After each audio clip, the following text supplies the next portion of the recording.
I light the chalice this morning with these words. We light this chalice for all who are here and all who are not, for all who have ever walked through our doors, for those who may yet find this spiritual home, and for those we can't even yet imagine. For each of us and for all of us, may this flame burn bright and warm. Thank you, Lori. Now, if you will please join me in repeating the words of the affirmation of covenant in your program. Love is the doctrine of this church. The quest for truth is its sacrament, and service is its prayer. To dwell together in peace, to seek knowledge in freedom, to serve humankind in fellowship, to the end that all souls shall grow into harmony with the divine. Thus do we covenant with each other. I would like to introduce Kai Coggin to you. She is the author of 4 poetry collections, most recently Mining for Stardust, which is wonderful. She is a certified master naturalist as of very recently.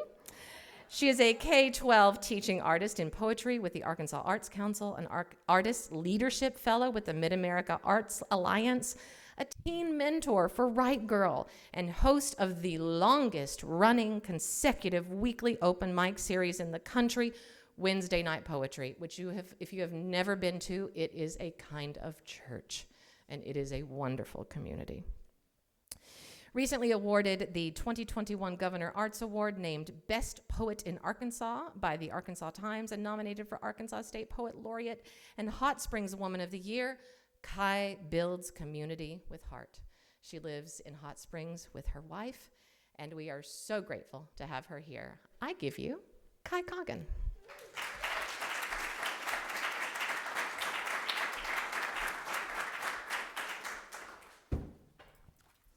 Wow. Thank you so much, Monica. Thank you, UCLR, to Debbie, to Lori, to Chad, who's handling all of my tech back there seamlessly, we hope.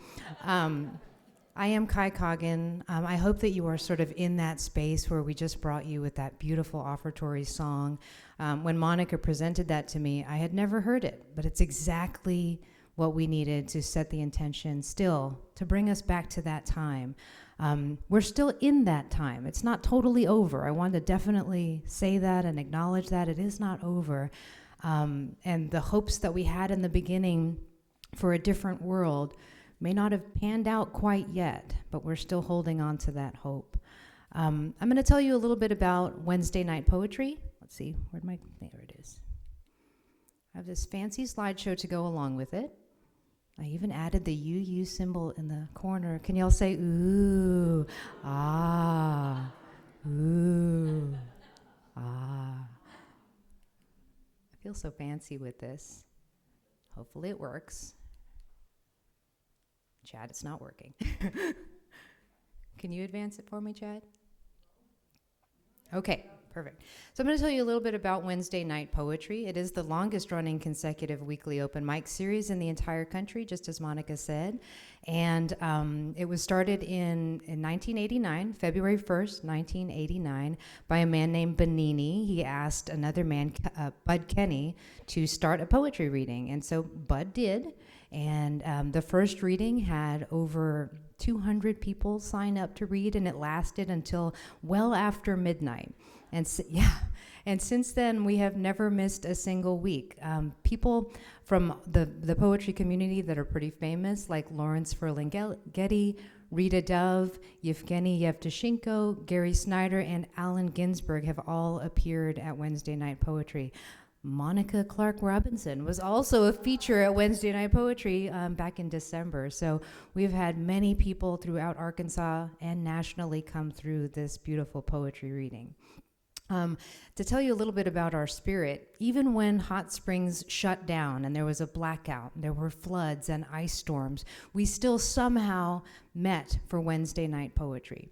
There was a really famous story about an ice storm we had in 2012 where the whole city was shut down and all of the power was out. And a man named Dr. Paul Tucker, who was one of the benefactors and supporters, he walked in the moonlight in the snow with his wife Suzanne, and he stood in front of the building and read her a love poem just so that we could say we still never missed a week.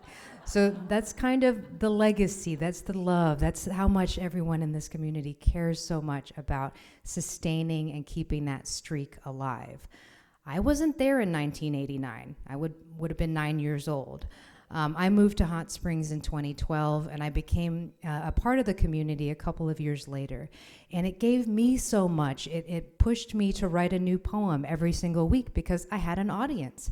And so, 10 years later, I have 4 books published, and that's a lot of it in part because of that Wednesday night poetry community. So let's see. Still not working, Chad. Okay. In 2019, Bud Kenny, the man who started it, asked me to take Wednesday night poetry into the future. He didn't want to be the host anymore. He wanted to just be able to come and sit in the back and listen and be a poet. He'd been holding that space for such a long time and been in charge of it, but he wanted to just give it to me to take into the future. And so at the 30th anniversary in 2019, he got down on one knee and he handed me the open mic clipboard and asked me to take it into the future. And when he got down on one knee, I was like, "But I'm gay. I'm totally gay. But I love you, and yes, I do. I do promise to take it into the future." And so 2019, at year 30, I became the new host of Wednesday Night Poetry. Chad? So here's us doing the transition at our Wednesday Night Poetry 30th anniversary. The mayor came and gave proclamations. He made it Wednesday Night Poetry Day, February 1st of every year. So it was quite the to-do. And I was ready. I had the energy, I had the spirit, the passion to sustain this community going forward. A few months later, on a Wednesday, October 2nd, 2019, Bud passed away. He was in Fayetteville for a reading and started having heart palpitations, and this was in June, and then he ended up staying in the hospital for a couple of months, having a few surgeries, and then he ended up passing away on his own terms on a Wednesday, October 2nd. So it was sort of like his spirit, his soul knew, I've got to put this baby in somebody else's hands before I go on to my next journey. I had to deliver the news to Wednesday Night Poetry at the mic, and that's me telling everyone what had happened, and I read a poem for Bud that I had written. So again, I kept it going, kept the legacy going, more so in his name. And we say his name now every week that we meet, and we feel his spirit, his big spirit sitting there in the back, even though his body might not be there. Q 2020. March 18th, 2020 was the first day of lockdown in Hot Springs National Park, Arkansas, and that was a Wednesday. The world temporarily closed, and me, the brand new host of Wednesday Night Poetry, couldn't meet at our coffee shop. What was I going to do? I had to think fast and adapt. And I think this has a lot to do with your community, and it's very relevant to what's going on here at UU. You are without a minister right now, but folks like Debbie and Lori and Monica and many of you have stepped up, and you're thinking fast, and you're adapting to this change. And it sometimes takes creativity and ingenuity to figure out what you're going to do every single week. So I posted this on Facebook. I said Wednesday Night Poetry, the physical gathering, is canceled due to COVID-19. Okay. And I welcomed artists from Arkansas to send me a video. Hey everybody, welcome to Wednesday Night Poetry. I'm your host tonight, Kai Coggin, reporting to you live from social distancing, quarantine. This is our very first virtual open mic of Wednesday Night Poetry, but in case this is your first time joining us, I'm the host, but this is not our first gathering. We've actually had Wednesday Night Poetry every single Wednesday since February 1st, 1989, and we have survived 1,625 weeks in a row without ever missing a single week of poetry. So this is 1625 week right here, and our legacy continues. These are wild and uncertain times. We're going to keep this fire burning bright as long as we can, as long as we have a mic. And so tonight, Jen Hartnett, who was Bud Kenny's love, the love of his life. Bud Kenny was our founder. Jen Hartnett is standing on the sidewalk in front of Collective Coffee and Tea, where we usually have our poetry readings. She's going to read a poem there just so that someone physically is in that location.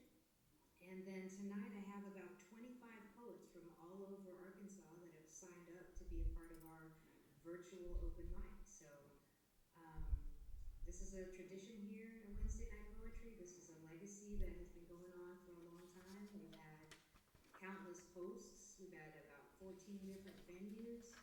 And this is my venue here. This is my living room, my house. Genghis, my dog, is right here. Part of the live audience. Okay, Chad. So you get the idea. This is what happened. This is how I thought fast and I adapted. Just like our offertory song, they went to their living room. They still wanted to be able to hold space. They still wanted to be able to create art and make sense out of this crazy time by creating. That's what artists do. We create, we process, and humanity always turns to the artists during these uncertain times. You turn to musicians, you turn to the theater, to film, to music, and a lot of people turn to poetry. So that very first week, that very first day of lockdown, 25 Arkansas poets sent me video recordings of themselves reading a poem. Two of these that I share with you tonight are Little Rock natives. They're really huge members of the Little Rock community, the poetry community, the arts community. The first one is my sis, Crystal C. Mercer. If you don't know her, you should. Google her. She's right here in your area. And the other one is Bonnie and Caroline Earlywine. And Caroline was a 10th grade English teacher here in Little Rock, and that's her wife, Bonnie. And so they sent me these videos, and I'll just play a little snippet of each of them so you can sort of get a feel. But remember how isolated we all were. We could not leave our houses. We didn't know if leaving our house might kill us or kill somebody that we love or lead to, we just didn't know. We just didn't know. There was so much uncertainty at that time. And this was still a way of us being together, this virtual community. Okay, so let's just play a couple minutes.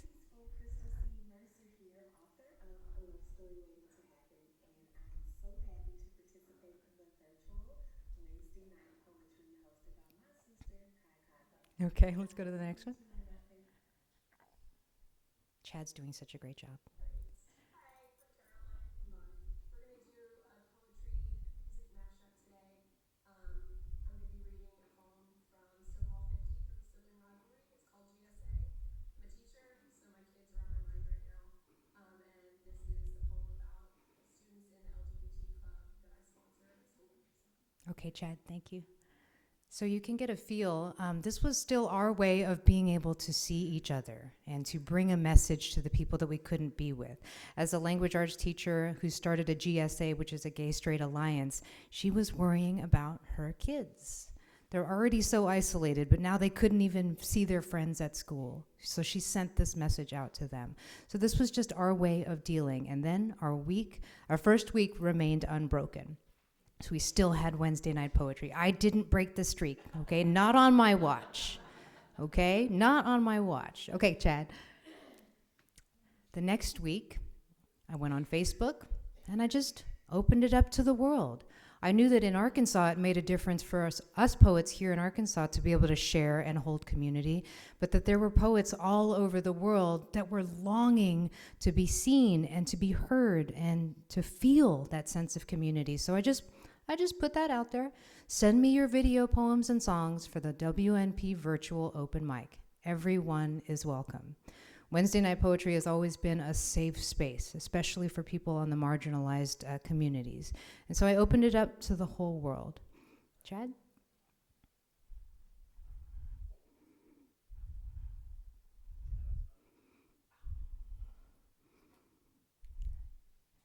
Okay, Chad may have to stop the PowerPoint and start it over again.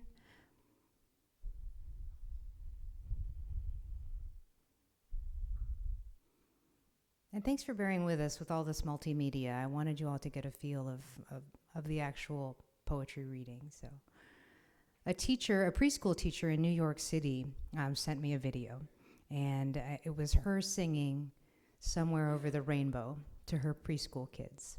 And so she's sitting there at the, let's see. Oh, wait. Hey everybody, welcome to Wednesday Night Poetry's virtual open mic. Can you go back a second? Pandemic. Go back one? Okay. Thank you. Let me explain that one. So that next week, everything in New York was going bad. A lot of people were dying in New York City. That was kind of the epicenter of all of this. And so I had this idea to have a gesture, and it came just from my heart. And that's the title of my talk, is Building Community with an Open Hand.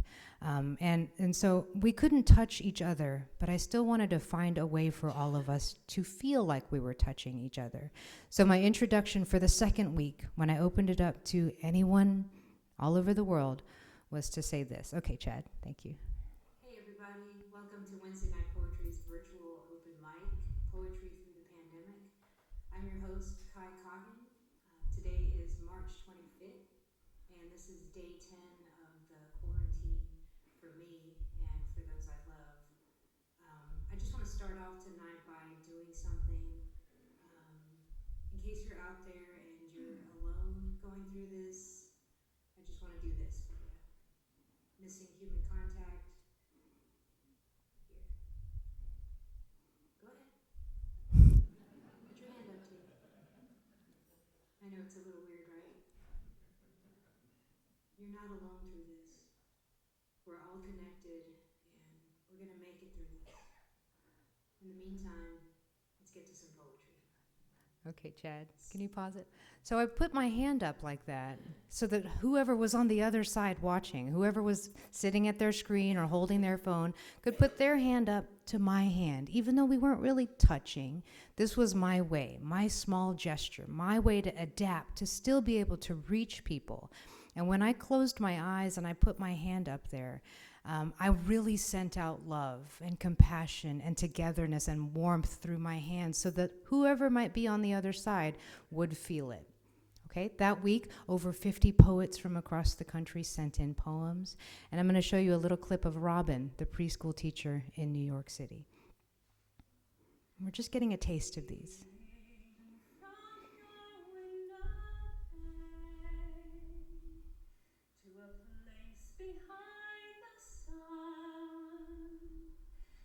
Just a step beyond the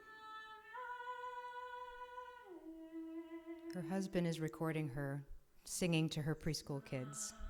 Somewhere over the rainbow, way up high, there's a land that I heard of once in a lullaby. Somewhere over the rainbow, skies are blue, and the dreams that you dare to dream really do come true. Thank you, Chad. Someday. Right? How many times are we going to cry today? So this giving people space to express their creativity, to express their longing, to find a way to still connect with people was one of the most important things I've ever done in my lifetime. During this dark time when we couldn't be together, reaching out and putting my heart out there, putting my vulnerability and authenticity out there and saying, yeah, I know it's weird, but do you want to touch my hand back on the other side of the screen? I miss you. I miss the world. Will you put your hand up to mine? It made a difference. And after that next Wednesday, people sent me pictures of them touching my hand through the screen. Chad? A small gesture, and people reached back, even on their phones, on their computers. I needed that. And I said, I knew someone out there did. That's the small gesture. That's how, when you're adapting in this community, and things are changing every week, and you may not have someone at the helm leading you every week, these small adaptations, these breakthroughs can happen when you put your heart out there, when you use creativity. Sometimes the mind cannot reach those breakthroughs, but the heart can, the spirit can, the soul can. So that's what I'm encouraging you all to feel and see through this talk. Okay?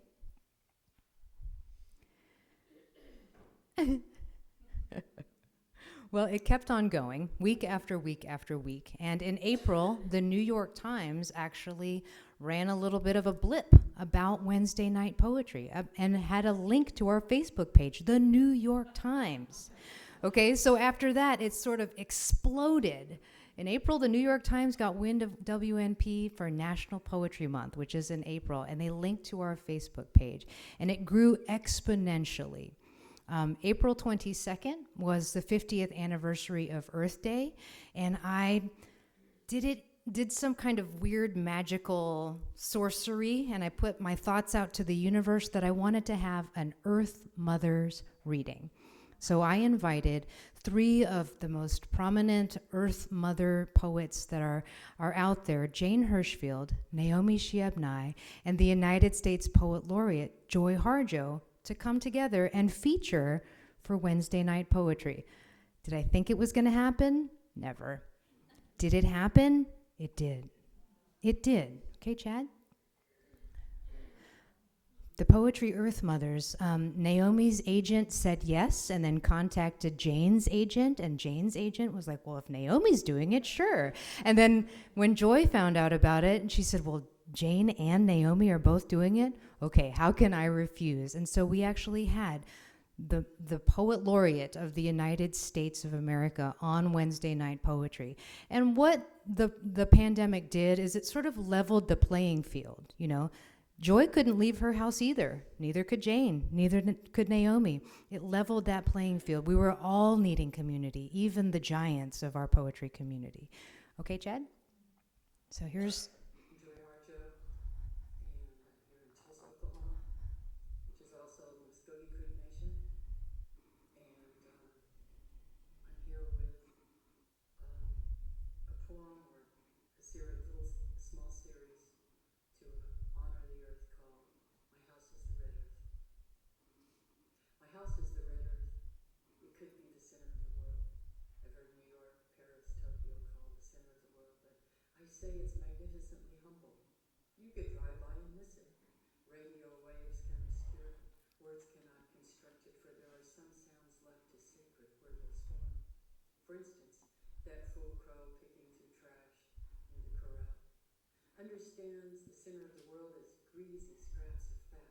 Just ask him. He doesn't have to say that the earth has turned scarlet to fierce belief after centuries of heartbreak and laughter. He perches on the blue bowl of the sky and laughs. If you look with the mind of the swirling earth near shipwreck, you become the land beautiful and understand how 3 crows at the edge of the world laughing become 3 crows at the edge of the highway laughing.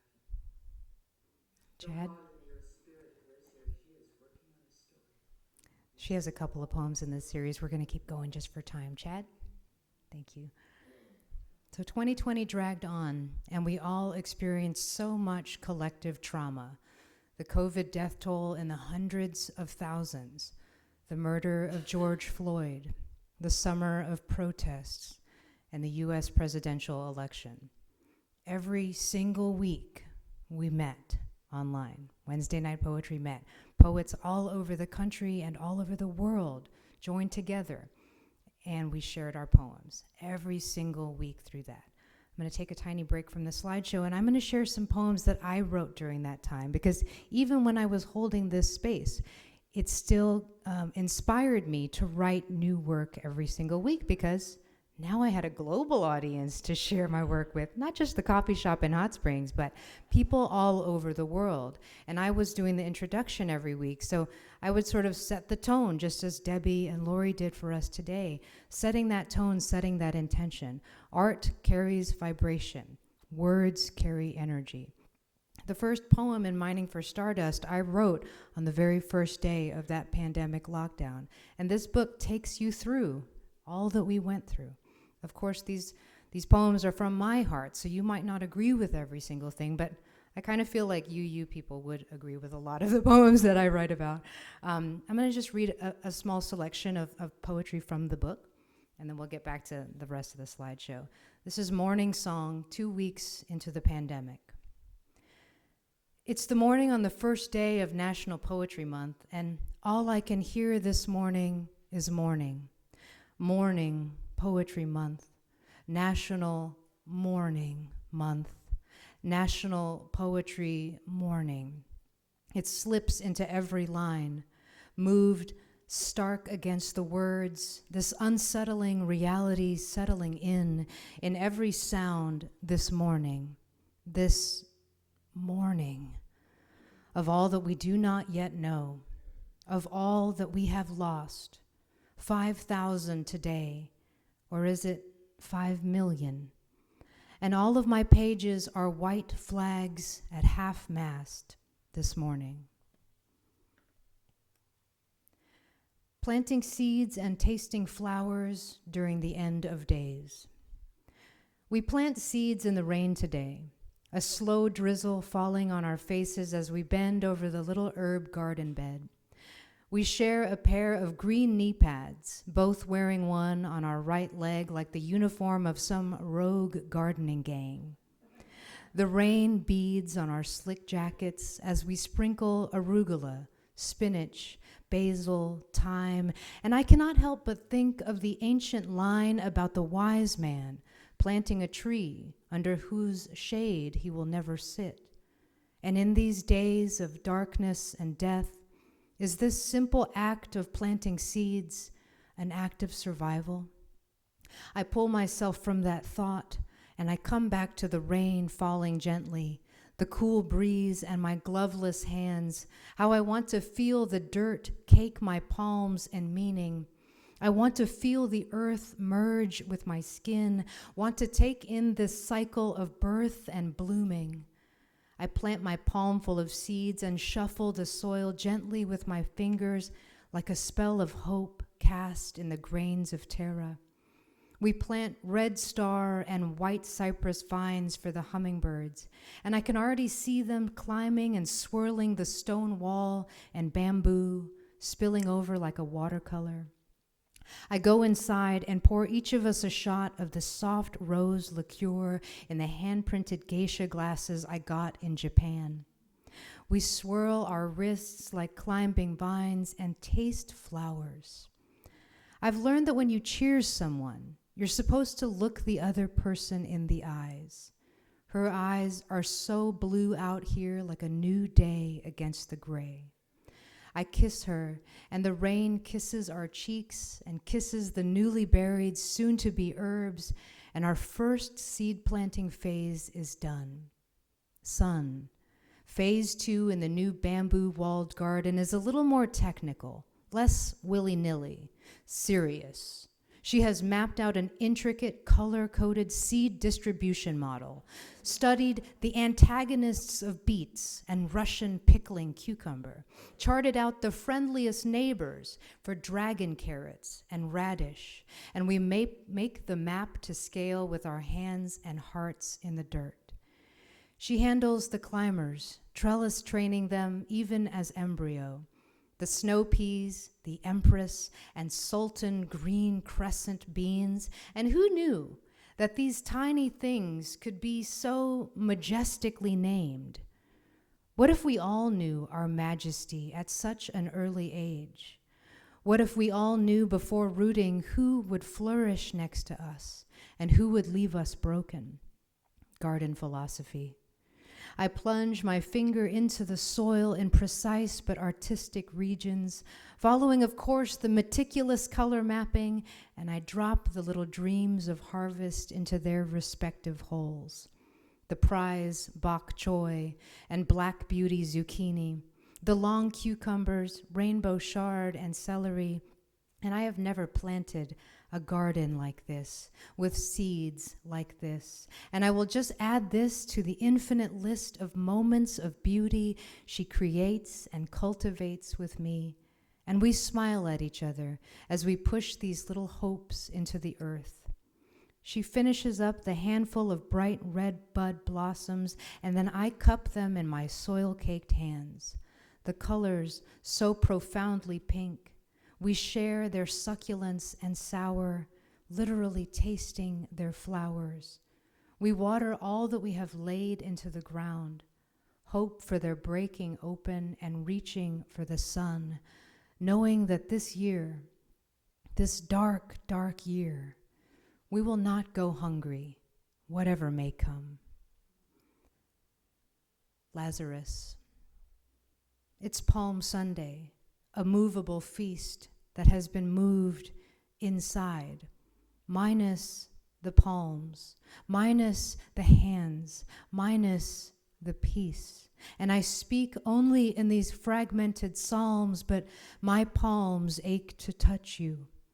Bring my fingers to bless your cheekbones, sweep your eyes with supple thumbs, cradle your neck and pull you into me, our passion play. I lay myself down at your holy feet, bend my fronds under your weight, Lazarus me with your kiss. The lines of my hands shape words into worlds that want to blend with yours. Fortune tell a sense of longing and loss, and we are islands of want. Around the world, palms are empty, in waiting, in desperation, in quiet, prayered plea. We scrub and scrub, soaping the hope we will not become casualty. And lately, this theme pervades all of my poetry. These days, weeks, months in solitary. The fox comments on the proper burial procedure at 10,000 dead. I rake a path through the woods, change the energy of the land, move leaves and earth with the sweep of my hands, layers of seasons crunchy brown, the wet year before, yellowing decay until I hit pure ground, dark dirt. Winding and curving the soft, wet forest in silence, one rake uncovers the sun-bleached bones of a quick fox, years white fade, blaring bone bright against the mud-colored floor. I see the shape of him, the movement, the grace of his fossilized grandeur, his delicate hind leg, maybe a shoulder, blading through the grass, vertebrae articulating something I haven't the words for yet. I pick up a tiny white backbone, hold its weightlessness in my palm, turn it in my fingers against the glint of fading day, and I remember the headlines out of New York City this morning. Contingency plan, 10 coffins for each trench, New York City Park. The words dignity and only temporary flash in my eyes as light bounces off bone, and there is nowhere to bury all the bodies. There is nowhere to bury all the bodies. I think of the American shut-ins, balcony howling in unison each night into the open sky to thank the essential workers, beating their pots and pans and hands together like the tribe vibration is returning to them. The thread is thicker than the threat that connects us all. My heart sets itself on fire, and I howl. I scream so loudly the birds explode from the trees and the mountains sing back to me. Ow!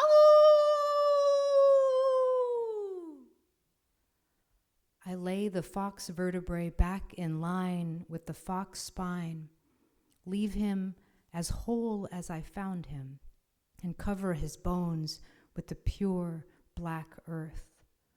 I hope our 10,000 dead countrymen receive the same dignity, wholeness, and rest.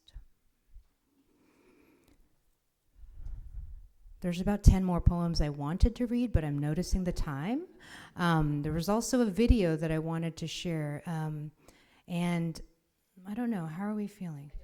We don't have time for it. Okay, so this collective coming together and bringing people's energies and thought really helped so many people continue to go through the pandemic, and it is still going. But energy carries thought. Okay, Chad? Art gives off a vibration. Poetry makes you feel. Words have energy, and there is power in collective thought.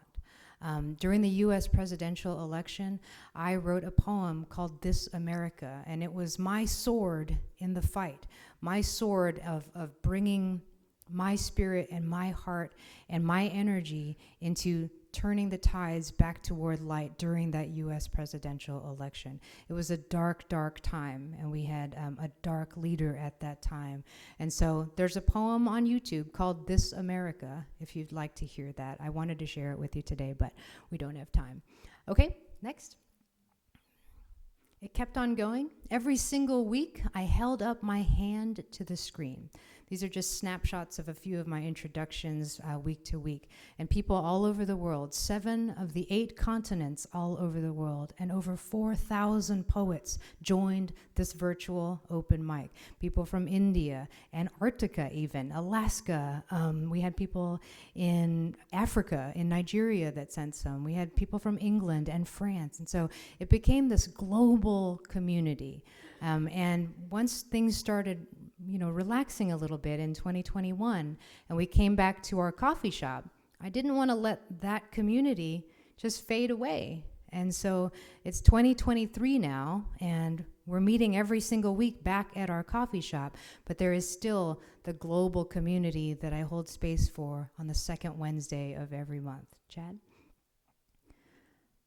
Wednesday night poetry thrives during the pandemic. This was people touching my hand, and this was put back in the newspaper, in our local newspaper. So it thrived. We met our 31st anniversary, our 32nd anniversary, and our 34th anniversary is actually coming up on February 1st of this year, so in just a couple of weeks. People need things right now. We need safe spaces. We need authenticity. We need warmth and love. We need vulnerability. We need diversity, equity, and inclusion. We need to amplify marginalized voices. And mostly we need unity and hope. Things did change. Things, got a little bit better, but they're not over, and they can easily swing back into the dark times again. And so we have to be vigilant. We have to lead with our hearts. We have to lead with love. And so I do want to end with a love poem, if you'll permit me a few more minutes. Okay, Chad?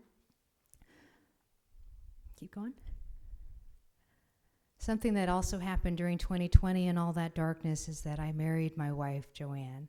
And so I'm going to end with the poem that is in this book, and it was the first time I was able to call her my wife in a poem.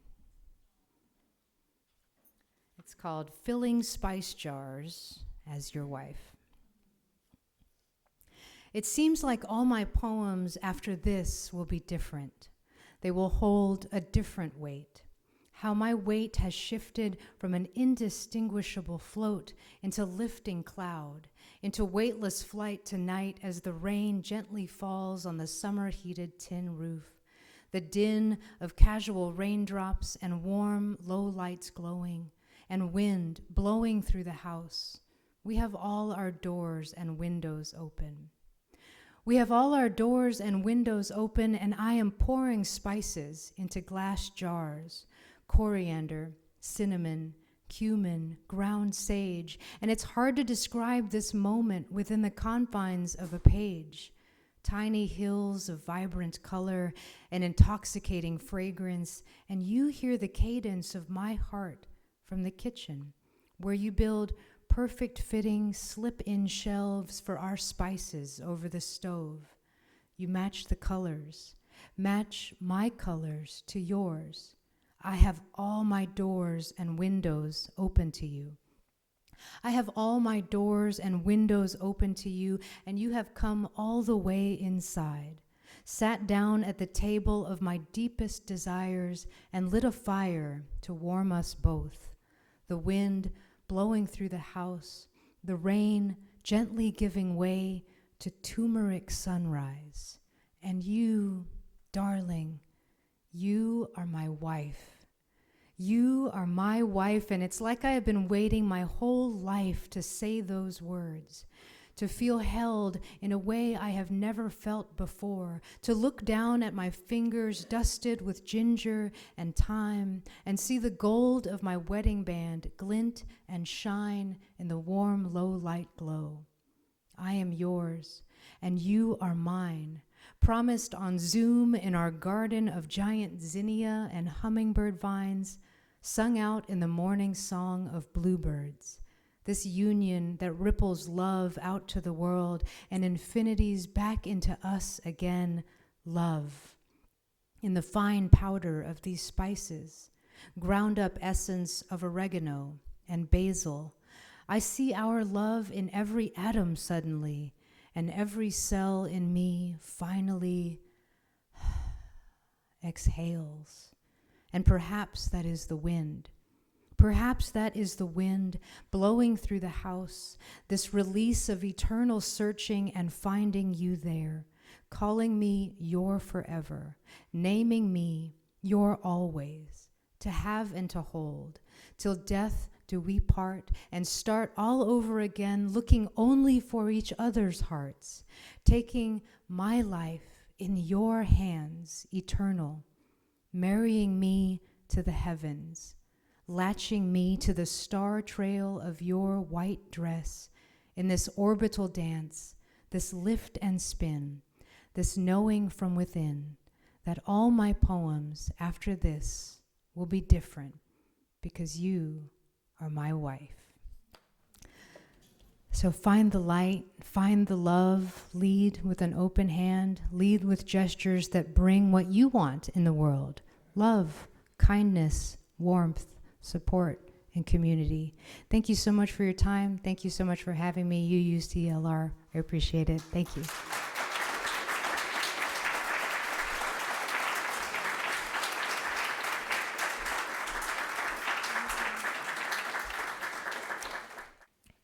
Go out into the world in peace, have courage, hold on to what is good, return to no person evil for evil, strengthen the faint-hearted, support the weak, help the suffering, honor all beings. Thank you, Lori. We extinguish this flame, but not the light of truth, the warmth of community, or the fire of commitment. These we carry in our hearts until we are together again. Please join us in Thompson Hall for coffee and snacks and good conversation and haiku. Bring them with you. Go in peace. Amen. Namaste. Blessed be.